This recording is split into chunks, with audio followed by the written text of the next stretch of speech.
안녕하세요. SOB의 팡터입니다. 이번 시간에는 흐름 제어를 할 수 있는 if문에 대해 알아보도록 하겠습니다. if문은 프로그램을 짜는데 있어서 굉장히 중요한 역할을 합니다. 어떤 결과에 따라 여러 방향으로 갈 수 있는데 그 방향을 프로그램이 의사결정을 할 수 있게 만들어줍니다. 사용법은 생각보다 간단합니다. if 안에 조건이 들어가고 그 안에 이제 이 조건이 맞으면 이 코드를 실행하는 이런 방식으로 진행이 되는데 예시를 한번 들어보도록 하겠습니다. 이게 값을 조건이 있을 텐데 true로 값을 주면은 이 조건은 참입니다. 이렇게 실행을 한번 해보고 그다음 만약에 false가 들어가면 이 조건은 거짓입니다. 이렇게 해서 한번 출력을 해보겠습니다. 그러면 어떻게 될까요? 네, 이렇게 되면 이 안에 if 안에 있는 이 조건식이 참일 때는 이 문장이 실행이 되지만 이 조건식 안에 문장이 거짓일 때는 조건이 실행되지 않습니다. 실제로 숫자를 넣어서 한번 예시를 들어보도록 하겠습니다. num 3을 입력하고 만약에 조건 안에 이제 num이라는 숫자가 6보다 작을 때 이렇게 조건식을 넣는 거죠. 이때 num은 6보다 작습니다 를 출력을 해주는 거죠. 이렇게 해서 한번 실행시켜 보겠습니다. 이렇게 되면 num이 3이기 때문에 6보다 작기 때문에 num은 6보다 작습니다가 출력이 되지만 만약에 여기서 num을 6으로 하거나 6 이상으로 7 뭐 이런 걸 입력을 하게 되면 아무것도 출력이 되지 않는 걸 확인할 수 있습니다. 그리고 만약에 또 이런 경우가 있죠. num이 0일 때 num은 0입니다. 이렇게 하면 이 조건은 참이 되기 때문에 이게 실행이 되겠죠. 이렇게 됐을 때 이렇게 num은 0입니다 라고 출력되는 건 당연한 결과였는데 여기서 초보자들이 처음 많이 하는 실수가 는을 해버립니다. 그러면 이게 어떻게 될까요? 실행은 될 텐데 이게 잘못된 문장인데 어떤 결과가 나올까요? 네, 아무것도 나오지 않습니다. 왜냐면 여기에 이제 만약에 num이 0이 아니라 1이라고 넣었을 때는 이렇게 됐을 때는 실행이 될 겁니다. 이거는 실행되는데 0은 실행이 안 된다. 이 문장은 오른쪽에 있는 값을 왼쪽으로 대입을 해서 num이 아까 전에는 0이 됐기 때문에 이 안에 값이 false처럼 거짓이 된 겁니다. 근데 방금은 num에 이제 1을 넣었기 때문에 실행이 된 겁니다. 그리고 이렇게 밑줄이 나온 거는 대입 연산자는 조건식이 아니다 라고 이제 경고를 주는 거거든요.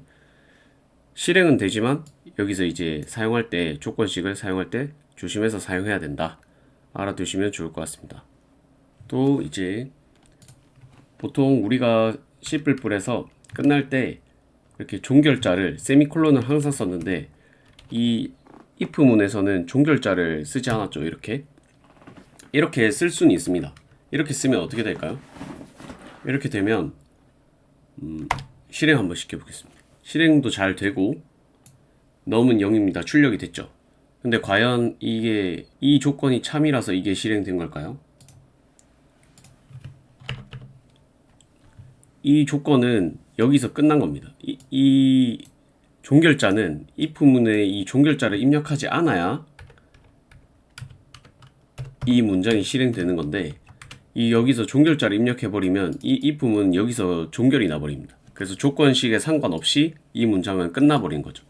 이 조건식이 아무것도 없다라고 입력을 받아서 이 if문은 얘가 조건이 참이든 아니든 끝났구나 라고 생각하기 때문에 특이하게 조건문에서는 이제 이 문장을 쓰고 여기서 종결자를 쓰는 것을 기억해 두셔야 합니다. 이전 시간에 이제 연산자에 대해서 한번 배웠었는데 전치 증가 연산자, 후치 증가 연산자를 한번 배웠었는데 여기서도 제가 예시를 간단하게 들어보도록 하겠습니다.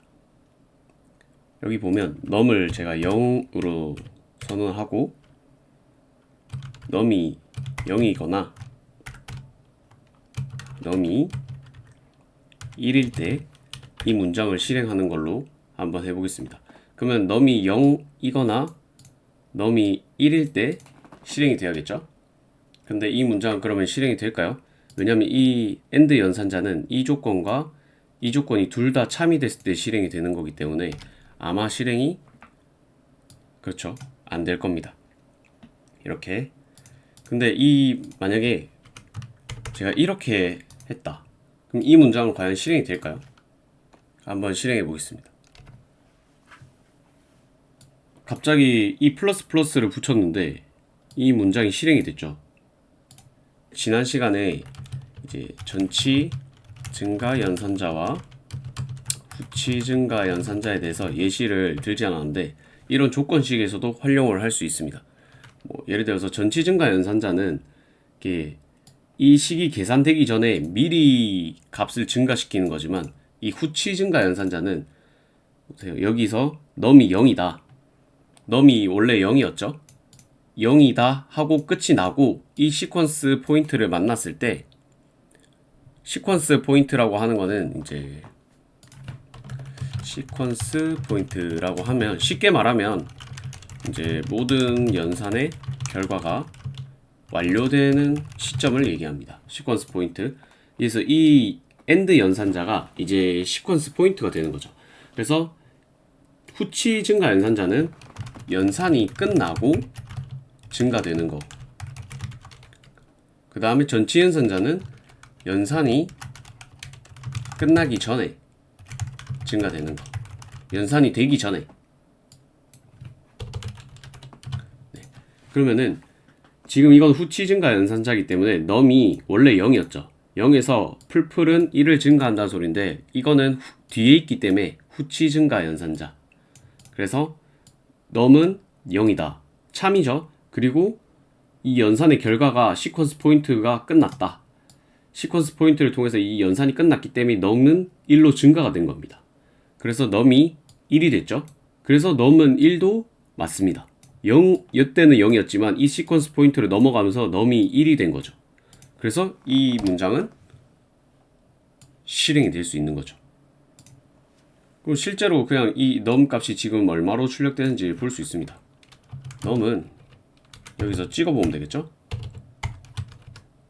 그리고 num. 네, 이렇게 해서 실행시켜보면 참일 때 num이 1로 출력이 되는 거죠. 시작은 0이었지만. 근데 만약에 이거를 전치 연산자로 바꾸면 아예 실행이 안 되죠. 왜? 여기서 이 연산이 되기 전에 이미 num이 연산이 되기 전에 1이 증가했기 때문에 1은 0이랑 같지 않죠. 그 이미 거짓이기 때문에 탈락을 한 겁니다. 그래서 이게 실행이 되지 않죠. if문 바깥에서 제가 한번 이 문장을 실행해 보면 똑같이 1이 출력되어 있는 걸 확인할 수 있습니다. 헷갈리니까 if문 바깥 이렇게 적어서 출력해 보면 네, 이렇게 1이 똑같이 출력된 걸 할 수 있죠. 네, 그러면 이렇게도 할 수 있죠. 과연 그러면 이거는 실행이 될까요? 실행이 되겠죠. 왜냐? num이 0일 때 이 조건은 먼저 연산이 끝나고 그 다음 AND 그 다음에 이제 num이 1이 증가됐죠. 그럼 여기서는 num이 1인 겁니다. num이 1인데 1이랑 같냐? 같죠? 그 다음 나올 때 num이 2가 되는 거죠. 여기서는 이제 num이 1이 더 증가돼서 이 2가 출력이 된 겁니다. 1이고 1인 것까지 확인하고 참이었으니까 이게 연산이 끝났죠? 그리고 이 뒤로 갈 때 num이 2가 되는 거죠. 이거를 이제 잘 이해하시면 앞에서 배웠던 이 연산자, 증가 연산자, 감소도 마찬가지입니다. 전치에 있냐, 후치에 있냐에 따라서 연산이 되기 전에 일어나는 것과 되기 전에 일어나는 것에 대해서 조금 이 조건문에서 좀 활용하는 경우가 많기 때문에 한번 언급을 드렸습니다. 네, 다음 강의에서 if문에 대해서 이제 if else까지 한번 이어서 진행해 보도록 하겠습니다. 감사합니다.